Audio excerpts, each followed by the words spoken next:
I think it helps. Oh, modulating. I think it helps if I turn the microphone down. Oh, now I'm echo feeding from YouTube. Hang on a minute here.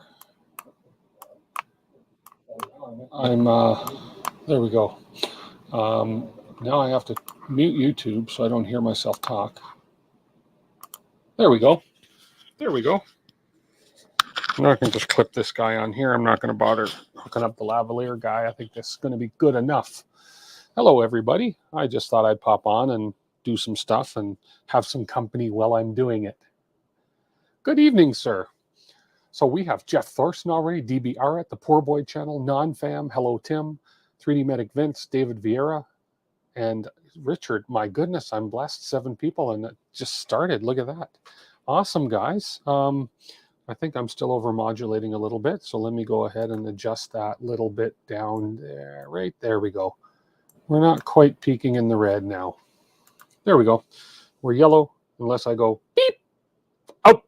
Oh, then we hit red. So if you have headphones on, sorry. So, hey, Shadell. So I just named this stream. What did I name this stream real quick here? I named it RatRig, P1P, and other boring stuff. Just hanging out, doing some RatRig stuff, printing parts, pondering 3D life. Yeah, whatever. So I did some, I've got a lot of my, if I switch over to this guy and I move this down a little, I've got a lot of parts printed right here for EVA. I've been printing the EVA parts, which is the hot end system for, oh, you know what? This thing is going to drive me nuts again. So hang on 1 second. Because the camera's following my face again. I don't want it to do that. So I have to open the Insta360 camera controller. And I have to tell it, I have to say, hey, don't follow my face. Just do what I ask. There we go. Hello, Richard McLean from Las Vegas. Viva Las Vegas. Viva. Sorry. Anyways, so I printed a bunch of parts on the in black ABS, and this is this ABS is the 3D Fuel black ABS, and I printed them at the office on my. Don't you dare open that box tonight. No, I won't. I will not. It's not even in my mind, but I will open another box that'll make you. Anyways, no. But these were printed on the Bamboo P1P at my office. If it focuses on there, and these are really, really good prints. It's got a better ambient temperature there, so even though it's not enclosed, it's warmer in the office. So this is the dual fan duct. This is going to have the dual 5019s. I don't remember the ones, but that's the dual where the fans go in for the hot end for this one. This is for the extruder motor. I had a little bit of issues with the top on that one, but we're going to be okay with that. It's going to be clean enough to work. Then we have the this is the hot end mount for the Mosquito. Really nice looking print. It's got some white gunk on the bottom. That's just because I used nanopolymer adhesive. But look at that. That's a gorgeous. That's a gorgeous print. I'd buy that myself. That's just a simply gorgeous print. Anyways, and then we printed another one of these because I'm probably going to use the dual instead of the triple. We'll see. But another fan blower. And then we have what's the other piece? Then we have, of course, this piece, which is another piece of EVA. And we have this piece, which goes on the linear rail. They are beautiful parts for printing on a non-enclosed P1P with ABS. They turned out like, I mean, they are nice. They're gorgeous. And this is the probe mount. I'm having a probe sent to me that I'm going to try. That's the probe mount. And yeah, but I'm happy with the way this thing printed the pieces. And then that's the, this is another part of the EVA. It's got some little black specks. That's because I didn't clean my build plate perfectly, but nobody's going to see that part. So who cares? You guys are the only ones to see it right now. So, so that's all part of the EVA system that's going to happen. I think I've got everything done, but the good news is Eva's done. I kind of have pictured this, how it all goes together. Oh, and then of course we have our cable, strain relief cable pieces here that we're going to use. So all I need to do on these is we just take a little bit of fire and then we just torch the bottoms, and it instantly gets rid of the white residue. Not that it needs to be gotten rid of, but because you won't see some of these pieces, but I'm just like, yeah, I don't want to have little white residue on there. So we just torch the bottoms a little bit, and it gets rid of all that little bit of residue that, nobody likes to see. This one's okay. This one we got a little bit on. And just make sure when you do this, you don't put your fingers in the way of this, because this can get pretty hot. Trust me, I know. Okay, there we go. And this is also great if you print PETG, etc., and you get some stringing. This is also really good for getting rid of stringing. And then when it comes to little parts like this, try not to. Tim, what's up? Zick Zelter, hey, Zach. When it comes to little parts like these, okay, these are just these are the parts that hold the belt. They're going to hold the part of the belt onto Eva. When it comes to parts like these and going on the back like this, don't do it unless you're really quick and careful, because it can hurt. So anyways, I just did that as an example to show you what not to do. So, hello all, Build It Basement. Hello, Kermit. Shake and bake. Yes, exactly, shake and bake. So I'm not going to, Richard, don't worry, I'm not. But I did receive this yesterday. This came very fast, actually. I had reached out to Big Tree Tech again, my contact there, and said that I can't use... they sent me a deer in headlights look, because I'm trying to remember that they sent me a CAN bus, but I also have this the Manta M8P board, which does not have, it's 1.0, which is not CAN bus compatible. Hey, Jack. So they sent me this package. So the first thing I noticed when I opened the package is I've got a very colorful ribbon cable. I don't know what this is for, but we'll find out. And then they sent me a nice little kit of, little crimping things, so for wiring. And then inside here, I haven't even opened this package yet. Look at that. Inside here, take my handy dandy Cutco scissors and go like that. Inside here we have what I believe is a CAN bus board. So we have this guy, which I believe is going to attach to the M8P so I can run CAN bus from it. I have no idea. I'm hoping there's instructions out there on how all this works. But it looks like we have a couple USB ports. We have some power inlet ports, power input ports there. It looks like they say 12, 24 volt ground. We have CAN H and CAN L. And it looks like on the end that we have a USB-C port on there. And we have a little reset button and a couple input ports there. So no clue how to use this, but we're going to learn. So this, I'm assuming, is going to stick somewhere on the M8P, allowing me to run the CAN bus up to the hot end on one of the printers. So the only thing I don't have, which I'm going to have to order off Amazon, Richard said I can get it on Amazon, is the heat sink for the CB1. You're catching all the streams. You missed your extra long vacation. Well, hey, sometimes you got to take a break. So with all that said, I don't know what this is for. I don't know why I need, it's pretty colorful ribbon cable. It's beautiful. Maybe I need it for something, maybe I don't. But anyways, that was included in the package. And that arrived in about a week. It's amazing how fast they got that stuff here. They must like me. Anyways, okay. That said, we did a little bit more building off camera on this just because it was not really super exciting stuff. Just do like you do. Plug things in and push buttons till it works. Yes, poor boy, that's exactly what I'll do. So off stream a little bit, we did a little bit of building, but we saved some fun stuff for on stream too. So on the RatRig, let me move this out of the way here a little bit. I was doing some designing. If you guys do any work in Fusion 360, I'm sure this will work in other CAD software. Get yourself one of these things. It's called a space mouse. by 3D Connection. This is the wireless version of the Space Mouse.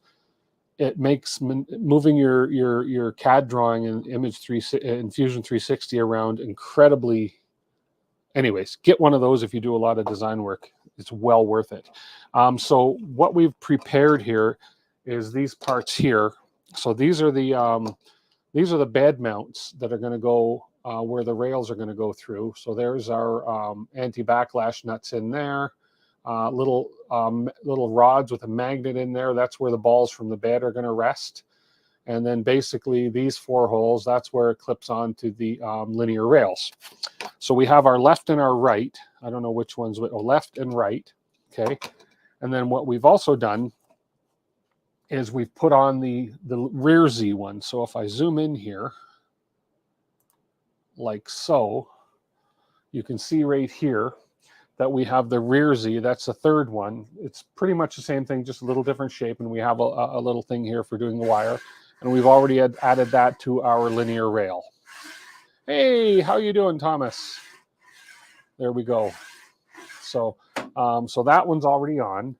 And now we got to mount the front 2 and that one. And then we're also going to get into putting the Z screws, the lead screws in. Let me go ahead and pop open that link that Richard put there on Amazon real quick and leave it in an open window and add it to my cart. Oh, there it is right there. Big Tree CB1 heatsink for CB2, and it's $13.99. Amazon.ca. Sunday, April 16th, free delivery, or fastest delivery Friday, April 14th. I can get it for 2 days quicker if I pay for shipping. No, I think I'll just do free shipping. Okay, that's good to know. Thank you for that link. CB1 there, and let's just, before I do anything, add that to my cart. That way I know it's in my cart. Is that the only thing in my cart? I'm sure I had other stuff in my cart. Oh, it's because I haven't signed in. Let me sign in real quick here. I'll sign in with my credentials. So my email, which is this. Okay, and you're gonna make me do an OTP, aren't you?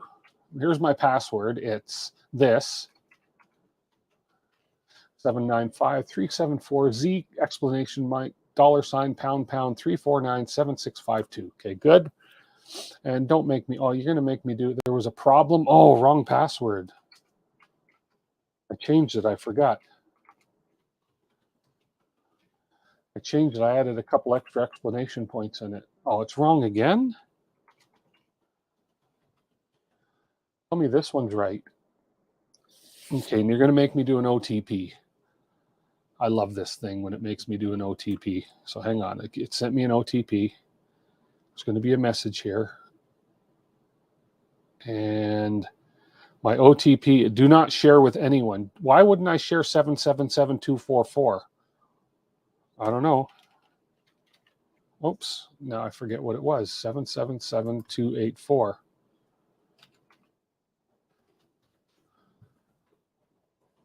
Okay, and if you guys believe that was the proper OPT, then I have some swampland in Florida to sell you. Okay, perfect. Wait, they have a CB2. No, maybe it's a CB1.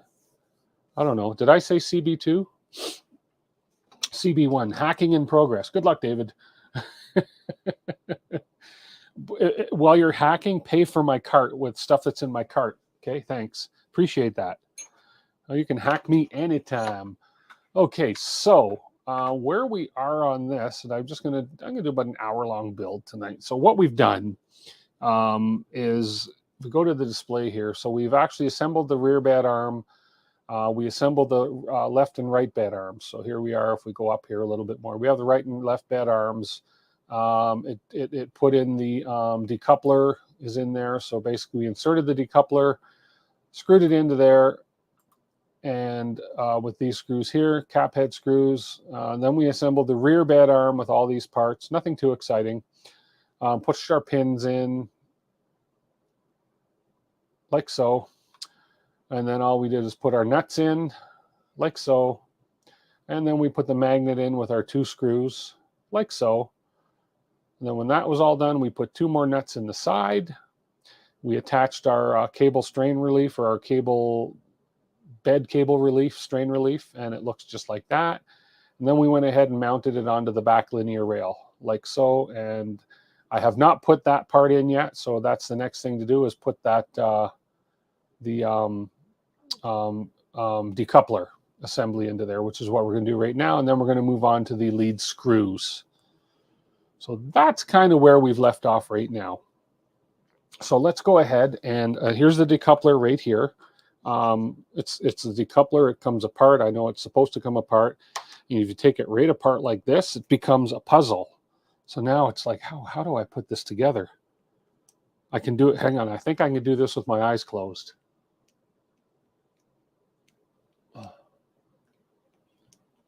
Let's see. Oh man, this is not easy. There we go. And then this piece right here. Let's see. I did it. Eyes closed and all. That was not a hard puzzle to do. Jeez. Okay, so I need, for this decoupler, I need M3x8 cap head screws. And I should have a couple of those left over here from the other decoupler I put on. M3x8 cap head screws, M5x18. Where'd my M3x8s go? Boom, boom, boom, boom. I had them put aside here because I knew I was putting this on tonight. M3x8 right here. PF Dennis, hello, and Cliff D, hello. Hello, hello, hello. If I missed anybody and you popped in, just forgive my rudeness, and just know that I say hello and I'm glad you're here. Okay, and I believe this is my blue hex key. It is my blue hex key. Something's making a rattling noise on my desk. Hope I don't have mice in here. No, I don't. Have you seen the Kitty X3 Plus and the Creality K1? Everyone is doing affordable Core XY machines. It's amazing. Zach, yes. That K1 looks, if it does what they are claiming it does, they've stepped up their game major big time. Okay, so we've got our two screws. I've got to come back here. I'm going to move a few things out of my way here. I was sorting some screws last night, so we're going to take our anti-backlash, our backlash. That goes in upside down sort of thing. Yeah, like this. We're going to bring it up under here, and we are going to try and line those holes up, and we're going to drop our screw right through the hole.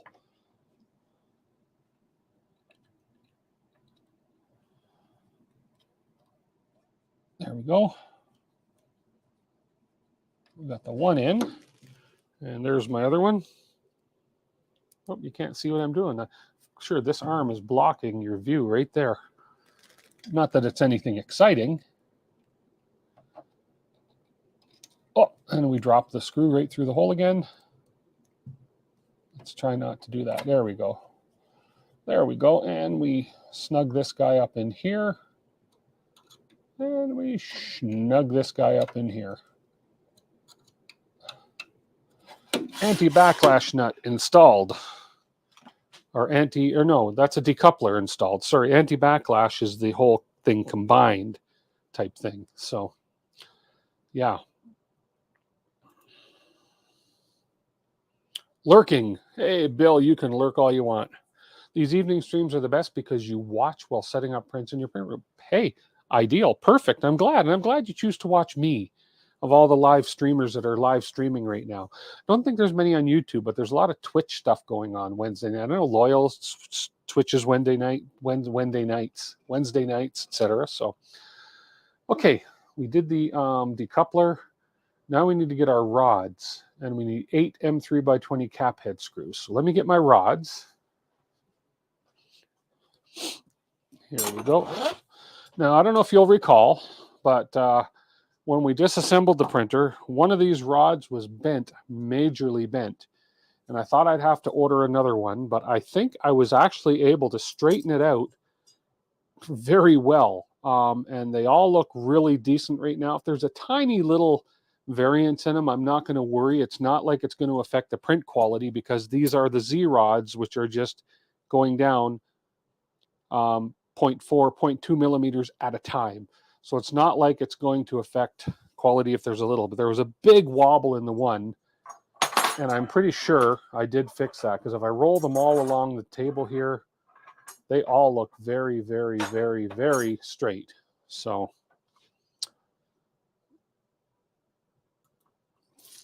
very straight. Get a little sad when you start reaching the end of a build. I know you do.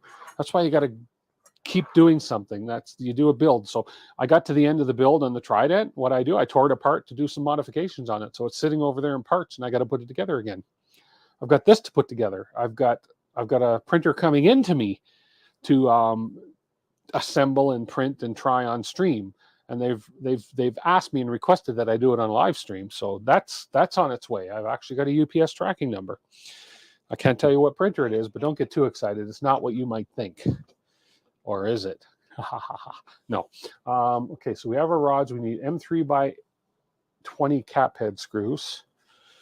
M3 by 20. Those are M3 by 8s again. M3 by 20 cap head screws. Where would I have put those? Let me just see. M3 by 12s. M3 by 20s. They're going to be here somewhere. Oh, come on, rods, get out of my way. You're starting to think you were the only one. Nah. You look at your bank account and you don't have enough to start another build. Yeah. M3 by 8 20s. M3 by 8 M3 by 20s. Well, I'll be a horse in a cow barn. Where's M3 by 20s? Right here. Huh, found them. Okay, so we have 8 M3 by 20s. Here, let's have a look. So we have our 3 rods, our 3 M3 by 20. So we're going to install the lead screw. So rear bed arm assembly. Okay, 380 millimeter TR 8x4 lead screw. They're all the same. Through the rear bed arm and decoupler. Do not force the lead screw through the POM. Through the palm. Through the point of material. Palm. POM nut. As on the decoupler, as this can cause damage. It should thread through smoothly. Rigid lead screw coupler. Continue threading the lead screw through the arm until it reaches the rigid lead screw coupler on the rear Z mount. Insert the lead screw fully into the rigid coupler. Fasten the marked M3 screw to secure the lead screw to the NEMA 17 motor. So we're going to come down through the top. We're going to screw it down through until it gets down through into the decoupler, into the coupler, and then we're going to tighten the screws on the side, which is the dark blue one, that one, to tighten it in. Okay, that makes perfect sense to me. So, and it's pretty standard, pretty straightforward stuff. So what we're going to do back here is let me actually let's see if this is a better view here. Why does my camera do that whenever I switch to it? This might be a better view right here. Actually, if I turn the light on overhead, you might even get a bit more light in there. Look at that, helps a little bit. I wonder if I aim this. I really need to, oh no, turning this doesn't help. That's going to fall off the ceiling if I turn that much more. Oh, hang on one sec, guys. I think yeah. Okay, hang on one second. I need to mount this light to the ceiling a little bit better than I've been doing, because if I turn that light the slightest way, if I turn this in the slightest, there we go, it'll come off and it'll drop. And I'm not so worried about it hitting my head, because my head can be fixed, but if it drops, it'll break the light, and I don't want it to break the light. There we go. Okay. Hey, Mike, how are you? Haven't been seeing you in a while. Glad you're here. So we want to bring this up. We want to take this lead screw, and we want to make sure that it threads through here nicely. There we go. So it is threading through, and it's very smooth. And we're just going to bring that down.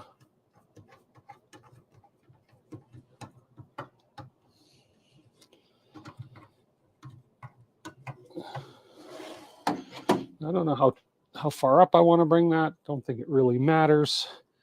I'll thread it through a little bit more. So we'll have them about halfway or a quarter of the way. I will go about halfway.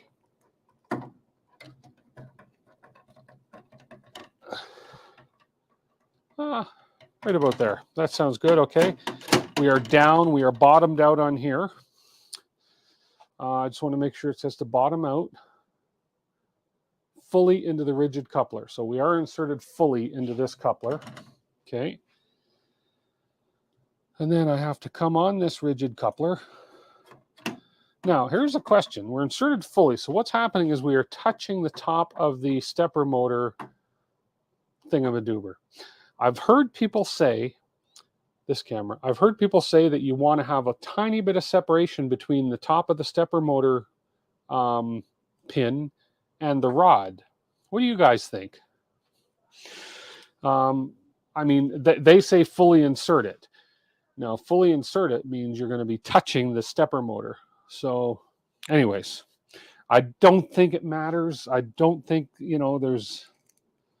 but I've heard people say, no, you want to have a little bit of a gap there.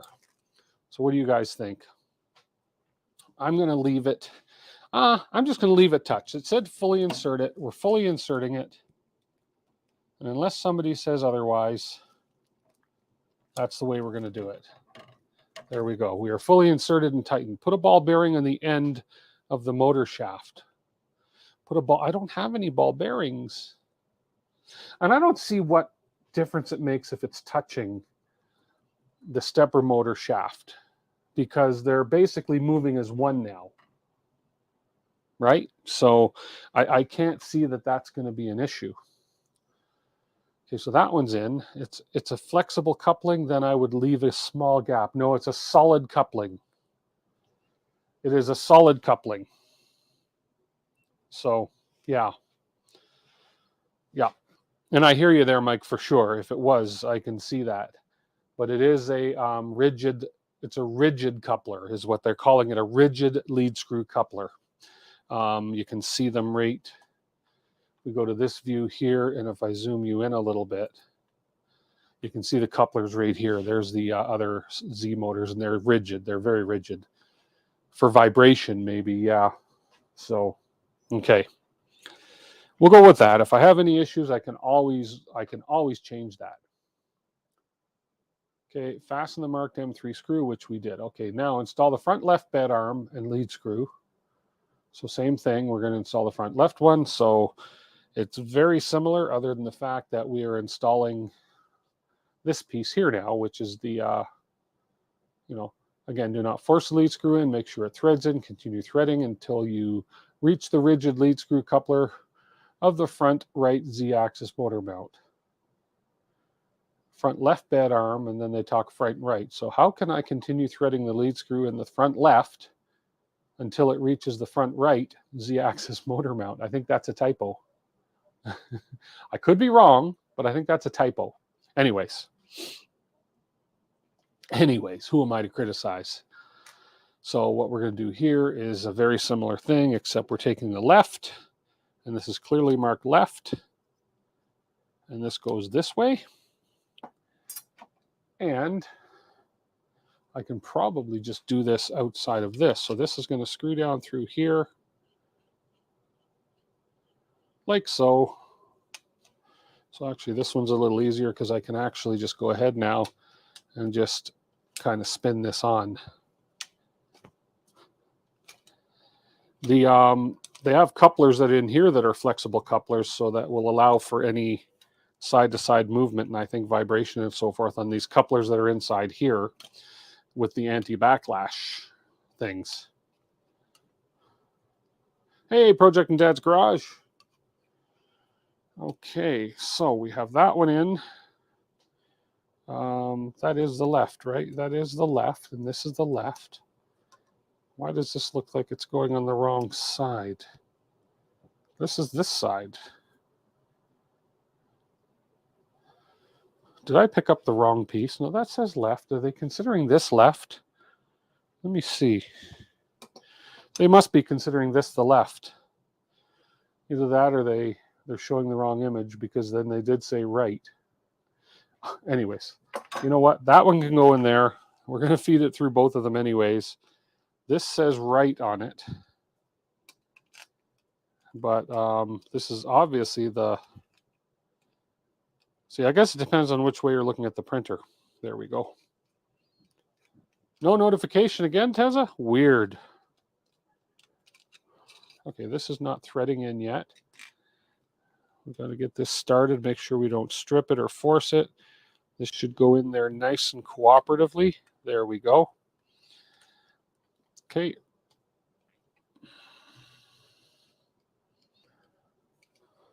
No notification as per usual. That's kind of terrible. Okay, let's move this up. But this is definitely the one that goes on this side. So this must be considered the right-hand side of the printer. They must be facing this way. They must be saying that's the right. I always pictured this as the left, facing front being the left. I don't know. All I know is that if I consider this the right and this the right, this will not go on there properly. Because if this goes on this side, this is going to be like this, and it means the bed's coming out here. So, nah, that's not right. That is not correct. Okay, there we go. So maybe this view, if I do this, you can kind of see what I'm doing here. So this is going to come up. This is going to be inserted into the rigid coupler. That rigid coupler is a bit tight, so let me loosen that off so that can sit down in there nicely.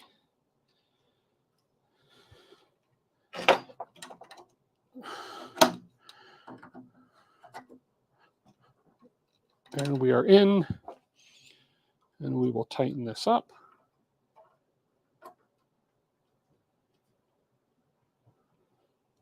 Well, let's see what's it saying here. Continue the N320 cap head screw. Sorry, I'm just got to read the instructions here, make sure I do this in the right order. Okay. Oh, okay.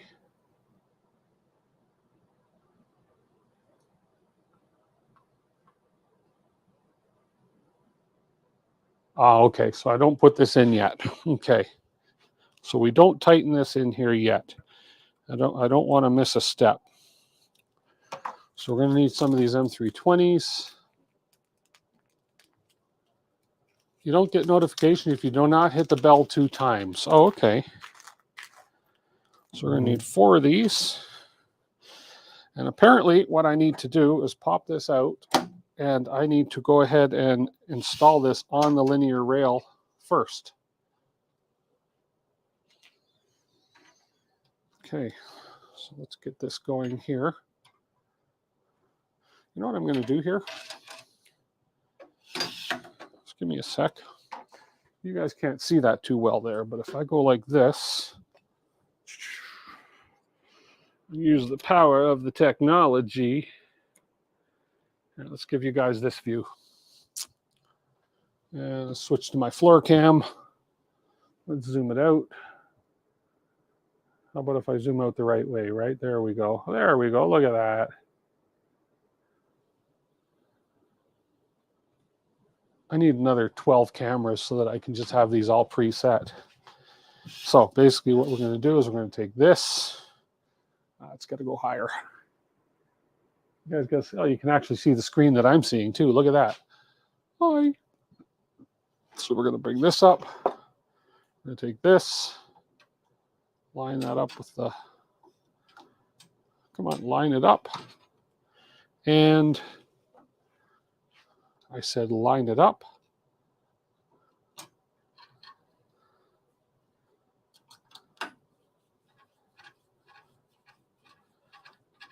Okay, we got the one.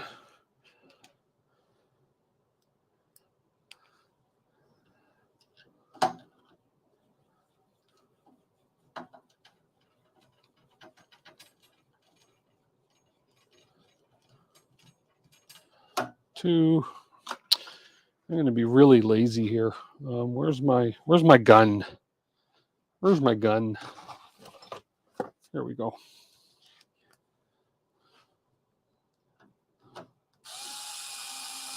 Oh, that's much easier. Much easier on the old wrist. Yeah, they do. I have yet. There we go. We're not going to over tighten these. So I use my, if you notice when I do this, especially don't want to over torque these in the linear rail. So what I do, if you notice, is I have a loose grip, and when it's tight enough, it basically just turns. And then I take my hand tool and I will snug it up by hand. That way, that ensures I don't over tighten with that. Okay, now that we have this, then we're going to go ahead down here and insert it into the coupler, the rigid coupler, like so. We've got nice play on the rod there, which is okay. Then we'll tighten up the coupler. There we go. So this will move up and down nice and smoothly now on this rod. Is this the printer with a sliding gimbaled bed attachment in the back? Sliding gimbal bed attach. I'm not sure what you mean. The bed has 4 balls on it, and the balls rest on these things. On 2 front ones and a back lead Z is where the balls rest. So we will do this one now, so I can switch back over here. So now we're going to do this side.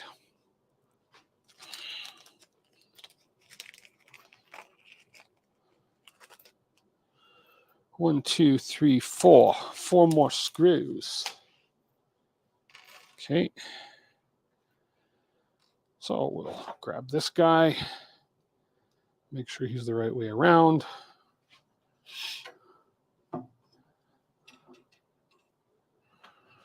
And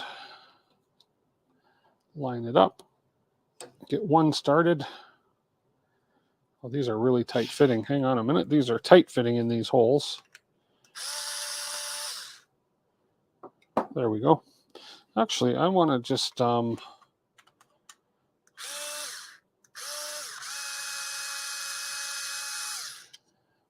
that's a little bit snug in there.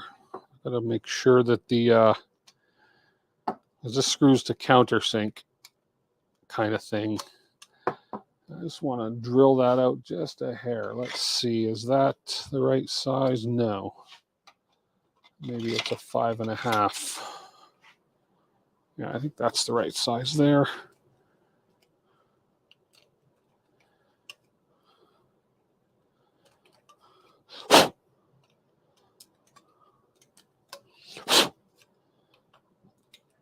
These are, there we go, very tight tolerances. Hey, okay, G kid.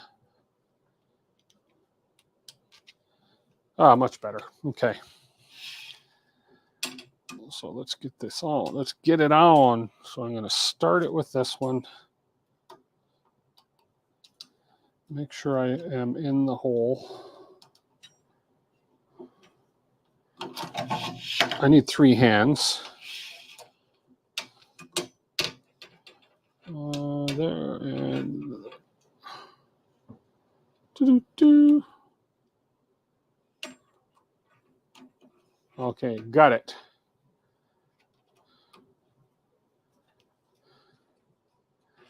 Okay, there's that one.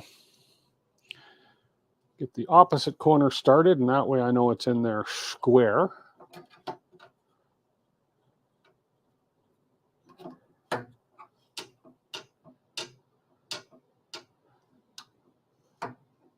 There we go. Now we'll do these other ones.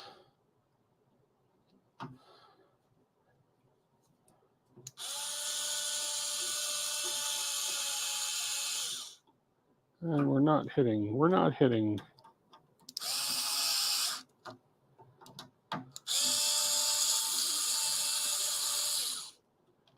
Are we hitting? I think we're hitting. Okay. Start this last one. Yeah, we're in there.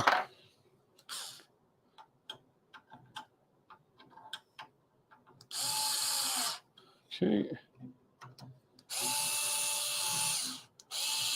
Huh.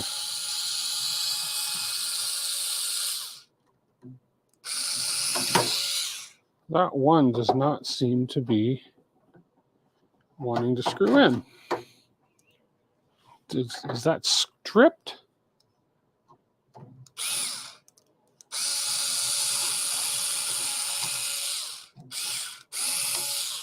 Oh, you're not even going in the, huh.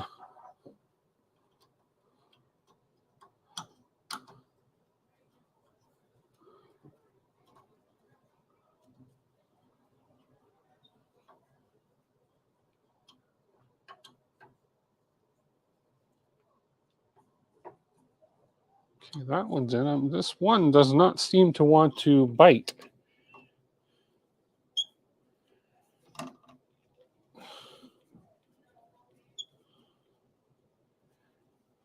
Okay, what's going on there?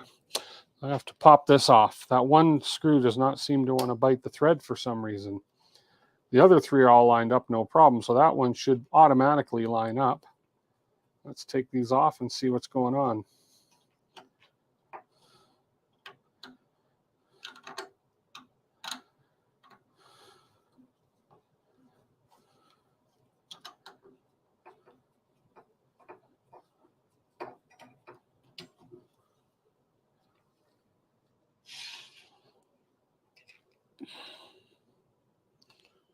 Oh, is that not long enough? Is that I think maybe, oh, dropped a screw. Maybe that screws. Maybe that wasn't a long enough screw. Maybe I had the wrong length screw in the bag. Let's see. Yep, it's too short. That's not an M320.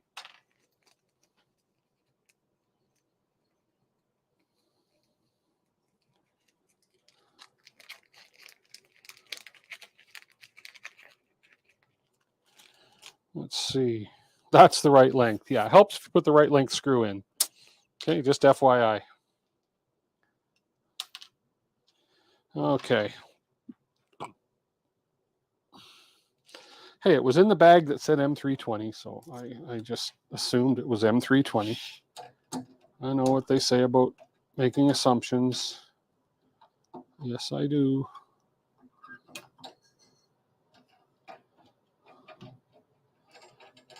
Okay.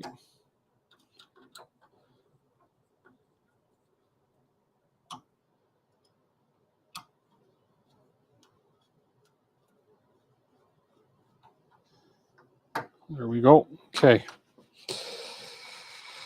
Now we should work. Oh, amazing when you use the right length screw.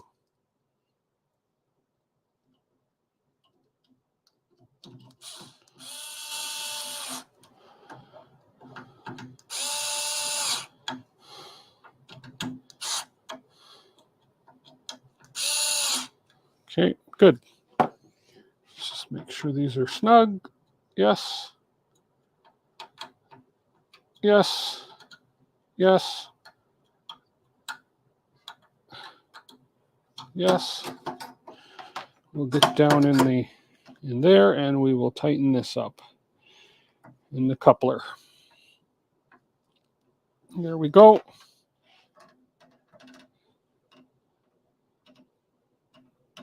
And we have good smooth movement. Look at that.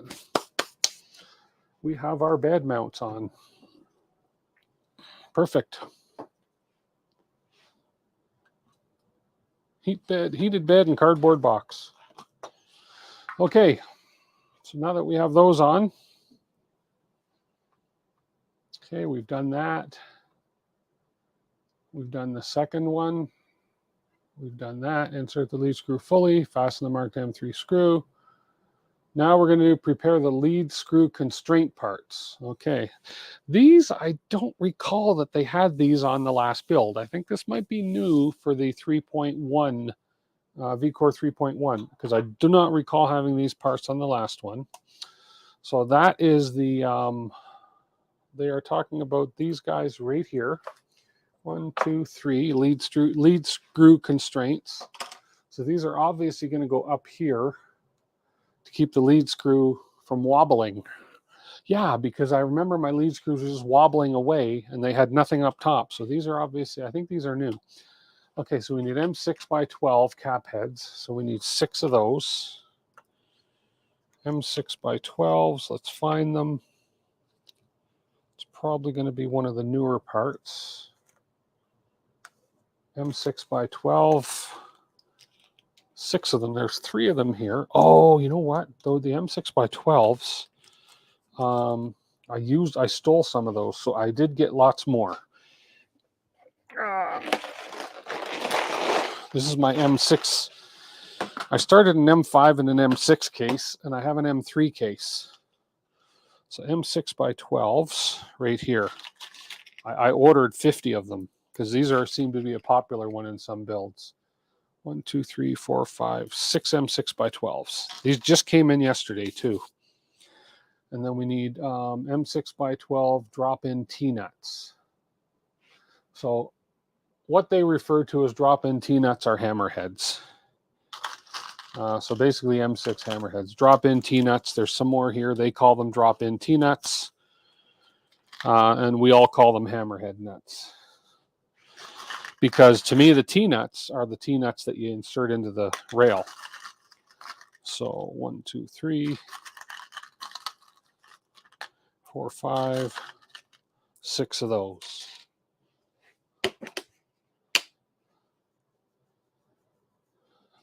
Okay.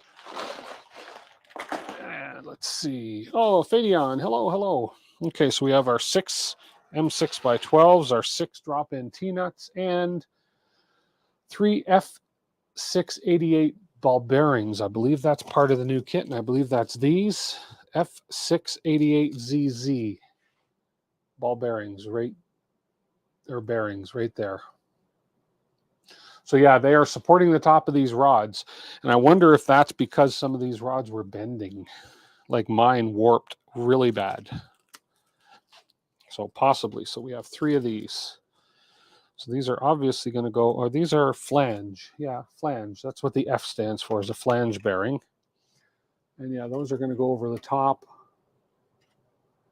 Obviously on the top like that. Anyways, okay, we'll see. Let's see what they want us to do.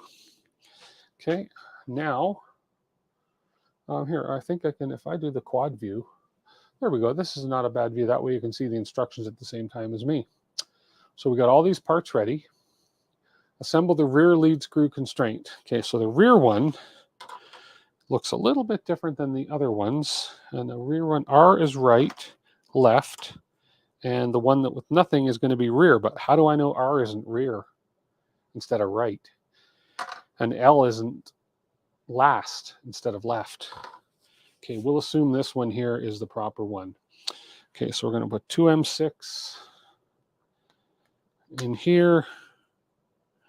Now I need to make sure one thing, because especially when you're dealing with hammerhead nuts, you want to make sure you can freely spin the screw in the hole, which I can, because you need to be able to spin it in order to get the hammerhead nuts locked into position.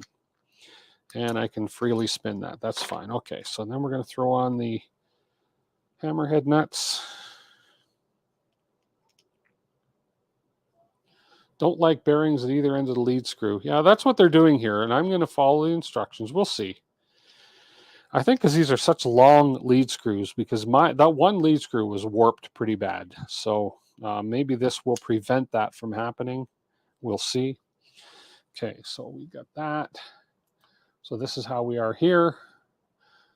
We've loosely threaded them on, and then now we're going to assemble the front lead screw constraints. Same idea. Okay, so pretty much the same thing. Hammerhead nuts on these. Yeah, these are definitely new. We didn't have these on the VCore 3.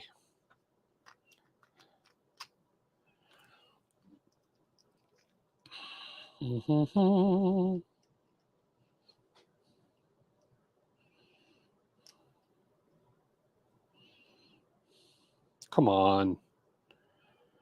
Come on, thread. Get on there.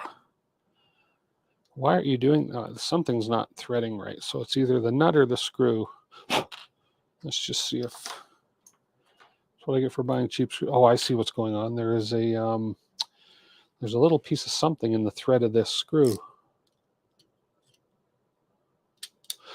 There we go. I'll bet that was hindering my nut. That's exactly what was hindering my nut. I think when I pushed it through the hole, I got a little piece of filament on it. There we go. And this one.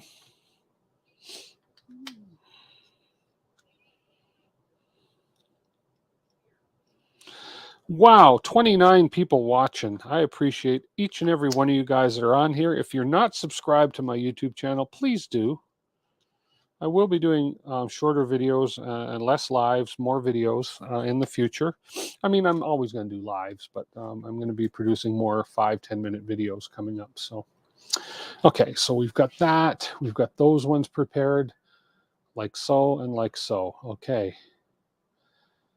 Install the rear lead screw constraint, part 1. Rear lead screw constraint assembly from step 21. Position the constraint assembly so that the rear lead screw passes through the hole. Rotate the constraint assembly clockwise and fit it to the rear 30-30 extrusion as shown. Push the constraint assembly upwards until it touches the horizontal 30-30 extrusion. So we're going to put that on like that. And we're going to go up like that. So I guess I have to, okay, so it's going on that side. Boom. I guess I have to raise up the back bed assembly thingamadoober thing here. So let's raise this up. You raise me up so I can reach the top.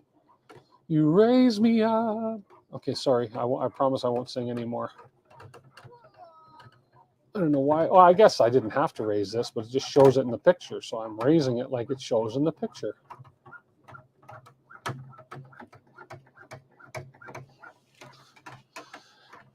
Okay, now it's a good thing I have the angles on the right, on the proper side here. Otherwise, that wouldn't fit on the other side like they're suggesting. Okay, there's the rear one here. So now let's see. I want to make sure you guys get a view of this. So I got to come from this side. So I think if I switch this camera, the magic of camera is there. And if that's going to be focused, you watch. Ready? Look at that. It's pretty much focused too, isn't it? Okay, so I'm going to need my big orange wrench. And I'm just going to make sure they say to tighten them. Push the constraint assembly upwards, touches 30-30 extrusion, and fasten the M612 screws to secure the constraint assembly to the VCore 3 frame. Take care not to over tighten the M6 screws as you may damage the printed part. They always tell you, take care you don't over tighten your screws because you don't want to damage the printed part. So we come up over the lead screw, we swing down and around, we come into the 30-30 extrusion, like so. We push it up until we hit the top of the extrusion, like so. Okay, and then we take our orange Wera hex key, 5mm, and we spin those so that we lock those T-nuts in.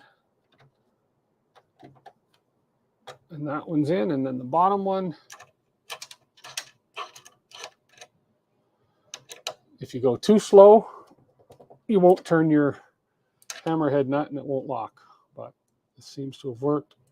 There we go. We're secure. We're in there. Okay, that's that one. Okay. So we've done that. We've tightened it. Flange 688 ZZ ball bearing. Fit the bearing onto the lead screw and into the constraint assembly is shown, just like that. So we're going to take this, we're going to put that on there, and we're going to fit it into there. Okay. So we take this, we come up top, over the lead screw.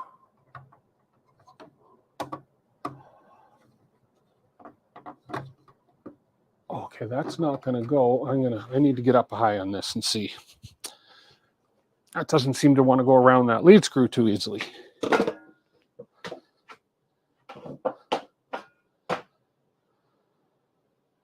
You press the bearings into the top pieces before securing them to the extrusions. It was hard for you to press in the next step when the machine just, I'm going to learn that right now, David. I'm going to see that right now firsthand. You watch.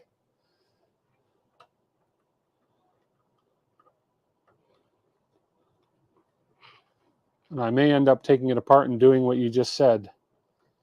Because, yeah, it doesn't want to go down very easy onto that screw. No, it doesn't. It's extremely precise. Okay, David, I think that's exactly what I'm going to do. Okay.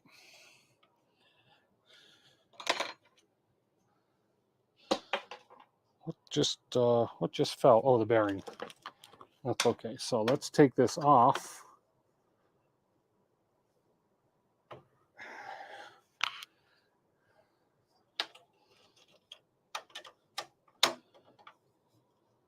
Let's take this off.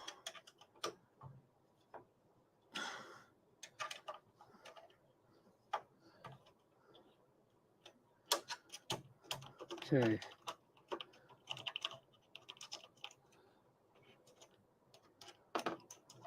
So I see. So you're saying you ended up putting the bearing in first.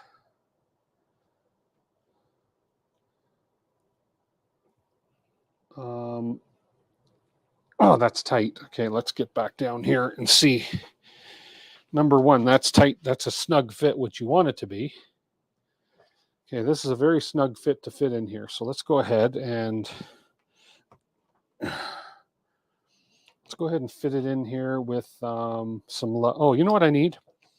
You know what I need? And I'm going to do it very gently right down here.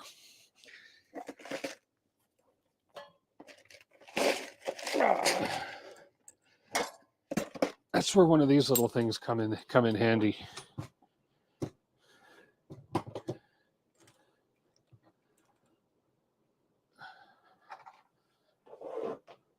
And the back one, you can slide it on and rotate it in place. So this is where we're just going to gently, so as not to damage the parts. Use the vise. There we go. There we go. Use the vise and seat that bearing. Perfect. And we didn't damage any parts. There we go. Let's leave that because we'll probably need that for the front ones as well. This is Poor Boy Channel. I got this up here at a place called Canadian Tire. Now, you probably don't have Canadian Tire in the United States. I'm just guessing. But any hardware store. I think this was like $35, $40. I got it on sale. It's a great vise because you can loosen here and you can turn, and it's got a grippy thing here with a hole. You can kind of see there, it's got a couple different grips. This is more. Then you turn it this way and it's more of a smooth grip. And then you can also loosen this one and it'll turn this way as well. It's a great little hobby bench vise. It's a really good one.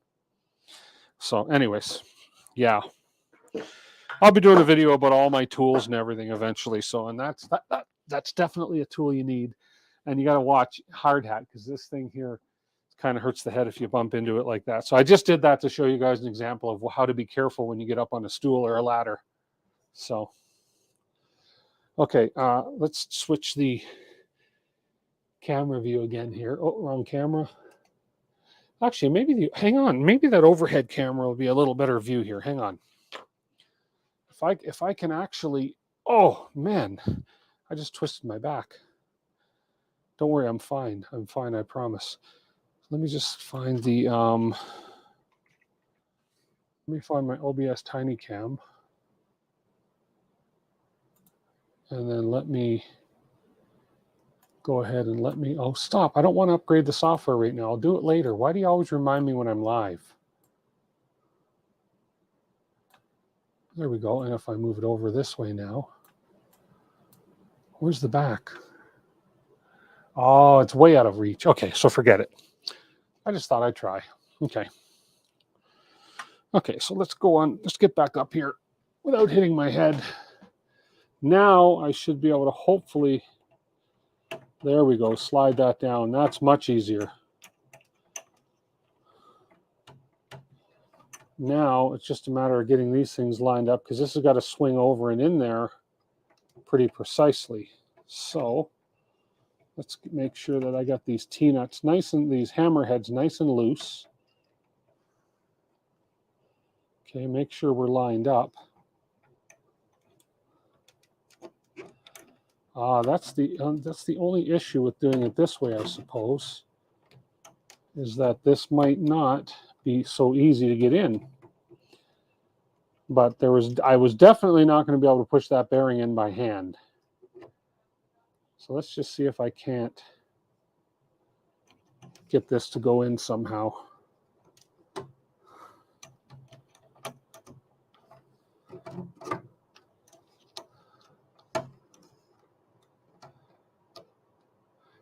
This is where proper T-nuts that can sit in there would come in really handy. Because I don't know if this is going to be so easy to push in. Hang on, chat's being hidden here. There we go. Okay. This might not be the easiest feat right here that we got to do. But we're going to work on it.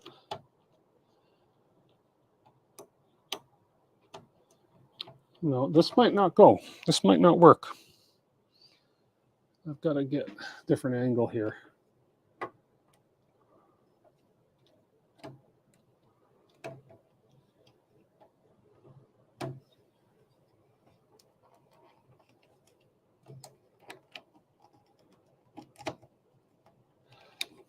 Okay. I wish. Because this has got to go in here. It's the angle. It's the angle. The lead screw has some give to get it in there. Okay, let's just, it's a patience thing right now. We're going to give these, make sure my hammerheads are good. Okay.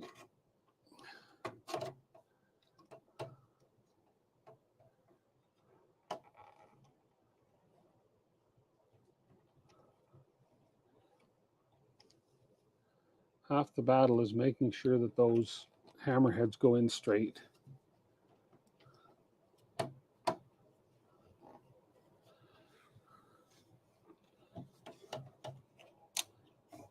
Oh, don't want to crack the part.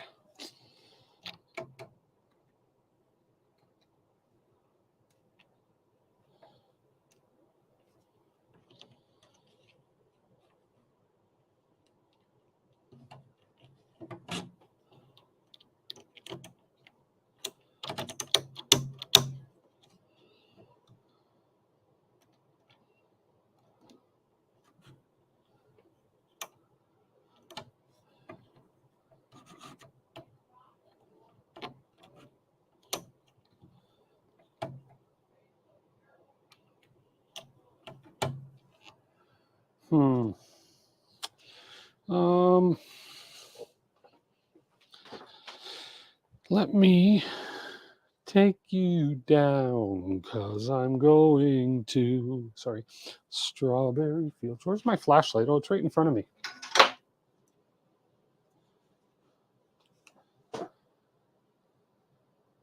No, it's not. I'm not I can only flex the lead screw so much.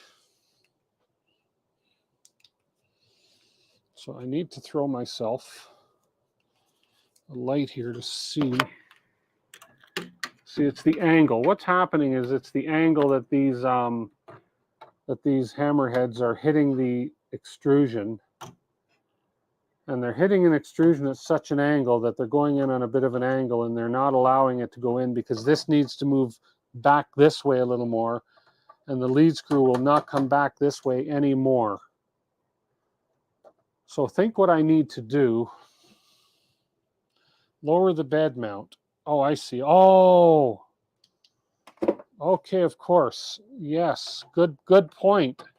David Vera, look at that. A man of experience there.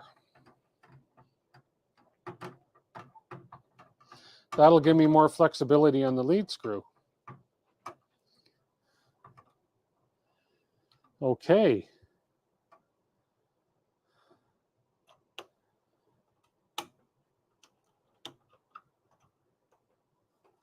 I don't want to bend the lead screw. There we go. Oh, there we go. You know what that just did? Okay. Well.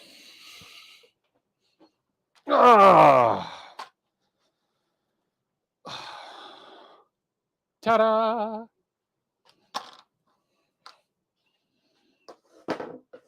Okay. Well, that one's done. We got that one done. Okay. See, poop happens, right? No sense crying over cracked parts. Let's move this out of the way here a bit. So, just means I have to reprint a part.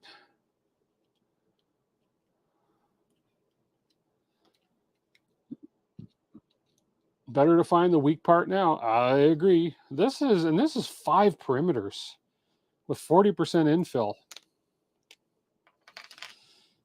Wow, 1, 2, 3, 4, 5 perimeters, 40% infill. Yeah, but I heaved on it a fair bit. To be fair, I heaved on that pretty good.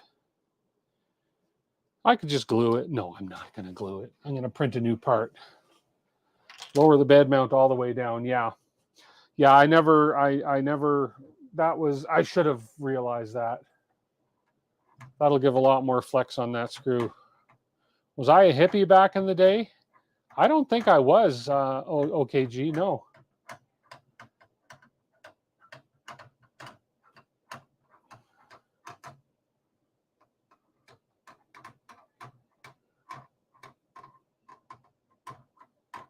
I don't think I was.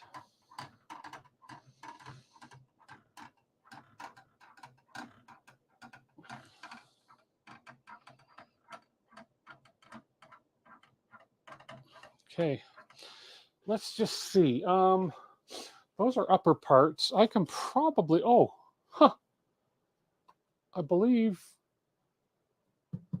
I have, let me just go ahead and reprint this part real quick. I don't know how long it'll take, but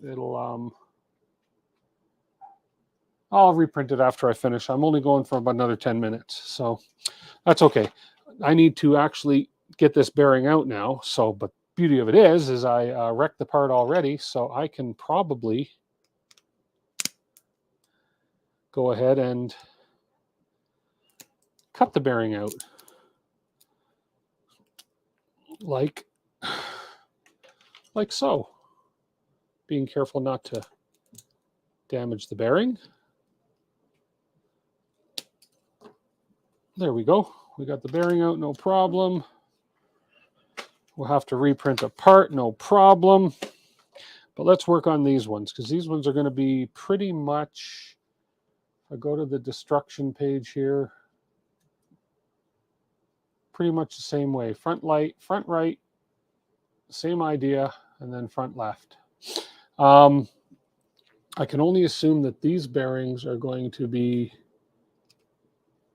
similar, tough to get in there, but if we flex that lead screw, because these ones are down way further,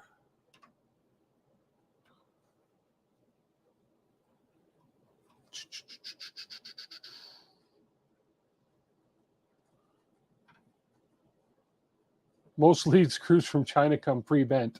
Yeah, no kidding, right? Okay, well, let's go ahead, put these bearings in. We will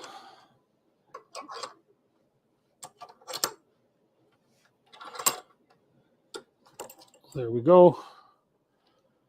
Perfect. And maybe I just didn't have enough clearance on these pieces. I shouldn't have to do this, but hey, this works. Okay, and we'll put this one in. At least this ensures they're not going to be loose and warbly. Depends where you're from. If you're from Pennsylvania, don't you say warbly? That one looks like it.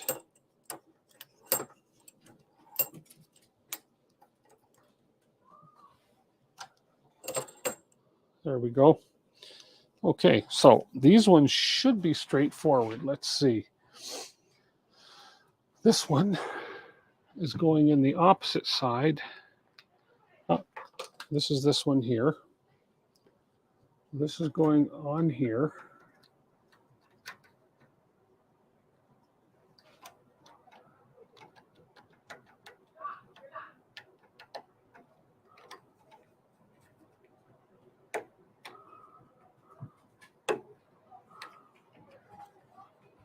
Boy, it's not very it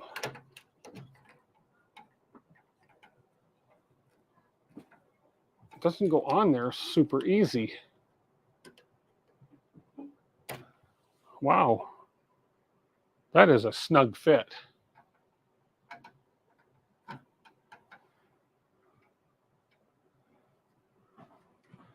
Warbly, the farther south you go. Ah. Psychedelic, man. Okay, come on, get on there.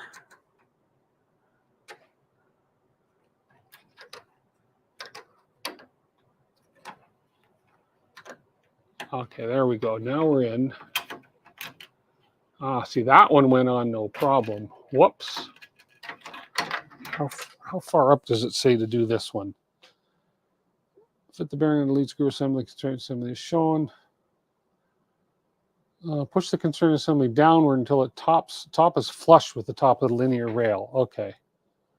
So the top is flush with the linear rail. So this is going to come on here. This is going to go around here.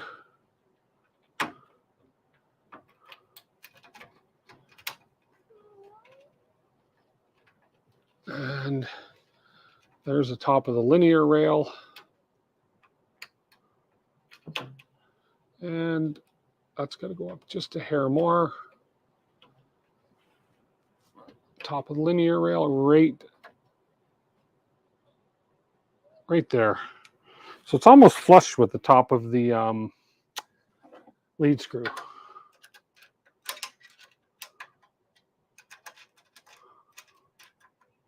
Okay.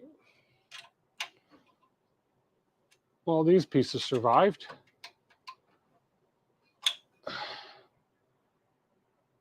They survived my abuse. So this one's on. Now we'll get to this one. So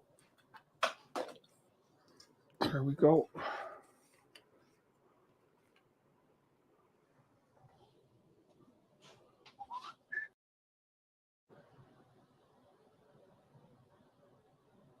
There. Whoops. A little bit blurry. Okay, so this one we put on top.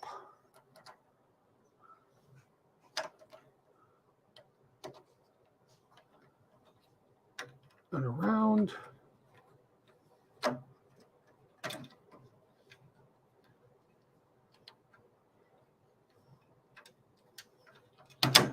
There, and lined up with the top of the linear rail.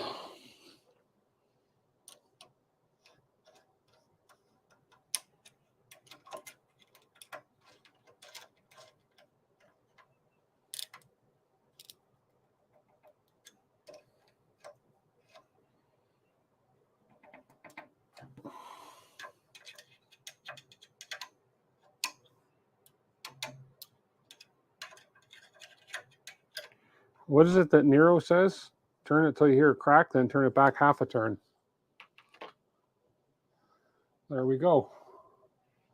Okay. Those guys are on. I just have to reprint the back one. But these ones are on. That's going to make for a more stable rail. I know some people don't like that when it's tied in, but it's definitely going to prevent it from bending. And any warble that's in it we have the flexible coupler in here that's going to allow a fair bit of movement to allow compensation for any warble that happens to be in those rails. Because really, a lead screw this long, you're going to have some bend in it, definitely. So looking good. Okay, guys. Whew. I am at 9 o'clock. I've been going for 1 hour and 20 minutes, and I was going to go for an hour, but we got a little bit done. I got to reprint the one part. I will do that, and we will put that on when that part is reprinted. And we will lower this a whole lot more to get some more flexibility up here so we can get that part in and around there. So you can see the corners do indeed have linear rails. Oh, yes. Yeah, we have linear rails here. And then we have a linear rail here and a linear rail on the back. All three have linear rails. Yeah. Yeah. It would suck if we didn't have linear rails to go along with these guys. So, yeah. Yeah. We are good. Okay, guys. Well, that's it for tonight. Thank you, everybody, for joining. Let me switch cameras here because it's easier if I talk on this one right here. Thank you, everybody, for joining. I appreciate that. Hit the like button. Subscribe if you're not, and just keep an eye out, and you never know when I'm going to pop in. So, oh, you have a working clicky probe. Good job, Richard. Awesome. I know that was frustrating the crap out of you. So, okay, guys. Have a great night, and we'll catch you guys a little bit later. Thank you, everybody, for joining. Talk to you later. Bye.